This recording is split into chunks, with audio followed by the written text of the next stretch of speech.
To legends. നമ്മുടെ കുർത്തി വീഡിയോയിൽ നിന്ന് കൊണ്ടുവന്നേക്കുന്നത് ഇതൊരു യെല്ലോയിഷ് ഗ്രീൻ കളറാണ് കേട്ടോ. ചെറിയ കളർ ചേഞ്ച് ഉണ്ടെന്ന് തോന്നുന്നു. യെല്ലോ ആണോ ഗ്രീൻ ആണോ നമുക്ക് പറയാൻ പറ്റത്തില്ല. ചിലത് നോക്കിയിട്ട് പറയും യെല്ലോ എന്ന്, ചിലർക്ക് നമുക്ക് ഗ്രീൻ ആണെന്ന് തോന്നിക്കും.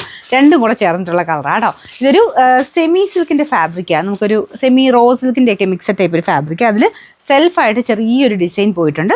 പിന്നെ യോക്ക് പോർഷനിൽ അത്യാവശ്യം നല്ല രീതിക്ക് ഹാൻഡ് വർക്ക് ചെയ്തിട്ടുണ്ട്. ഞാനിപ്പം മീഡിയം സൈസ് തന്നെ ഇട്ടേക്കുന്നതുകൊണ്ട് ചക്കൽ ഇവിടെ കൊണ്ട് ടൈറ്റ് ആട്ടോ. കാരണം ഈ ഒരു പോർഷൻ മാത്രം കുറച്ചൊരു ലൈനിങ് വെച്ചിട്ടുണ്ട്. അപ്പോൾ അതുകൊണ്ട് ഒരു ചക്കലും ടൈറ്റ് ആയിട്ട് എനിക്ക് ഫീൽ ചെയ്യുന്നു. എനിക്ക് തോന്നുന്നു നിങ്ങൾ എടുക്കുമ്പോൾ നെക്സ്റ്റ് സൈസ് തന്നെ എടുത്തു.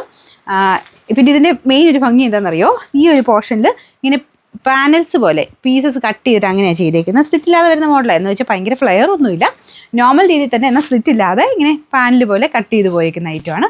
അത്യാവശ്യം കാണാൻ നല്ല രസമുള്ള ഐറ്റം കേട്ടോ. ഇങ്ങനത്തെ കുറച്ച് ഷെയ്ഡ്സ് തെളിഞ്ഞ കളറുകളൊക്കെ ഇഷ്ടമുള്ളവർക്ക് നല്ല ഐറ്റം. പിന്നെ മെയിനായിട്ട് അതിൻ്റെ ഹാൻഡ് വർക്ക് നല്ല രസമുണ്ട്. ഈ ഒരു യെല്ലോ ഗ്രീൻ മിക്സിലോട്ട് ഈ ഒരു പീച്ചിൻ്റെ കോമ്പിനേഷൻ വന്നേക്കുന്നതുകൊണ്ട് നല്ല എളുപ്പമായിട്ട് നിൽക്കും കേട്ടോ. അപ്പോൾ ഇത് ഇത്രയാണ് കേട്ടോ. ഒരുപാട് ഫ്ലെയർ ഇല്ല, എന്നാലും പാനൽസ് കൊടുത്തിട്ടുണ്ട്. കാണാൻ നല്ല ഭംഗിയായിട്ട് നിൽക്കുന്ന item. Medium, large, XL, double XL 4 സൈസിലാണ്. ഞാൻ പറഞ്ഞ പോലെ ഇവിടം കൊണ്ടൊരു ശകലം പിടുത്തമുണ്ടെന്നേ ഉള്ളൂ. അപ്പോൾ നിങ്ങൾക്കറിയാമല്ലോ, അതനുസരിച്ച് നിങ്ങൾ എടുത്തോളുക. ഇത്രയും ഈ ഒരു ടൈറ്റ് ഓക്കെ ആണെങ്കിൽ സെയിം സൈസ് എടുക്കുക, ഇല്ലെങ്കിൽ നെക്സ്റ്റ് സൈസ് എടുത്തിട്ട് 2 ടക്കിട്ട് കൊടുത്താൽ മതി. ഇവിടെ ഇനി ലൂസ് ഉണ്ടെങ്കിൽ എനിക്ക് തോന്നുന്നു വലിയ പ്രശ്നം വരത്തില്ല. അപ്പോൾ ഇത്രയും എനിക്ക് ഇവിടെ കൂടെ ശകലം ടൈറ്റ് തോന്നിയോണ്ട് ഞാൻ പറഞ്ഞെന്നുള്ളതേ ഉള്ളൂ. പിന്നെ നമ്പർ AD 530, റേറ്റ് 920 രൂപയുള്ളൂ കേട്ടോ. 920.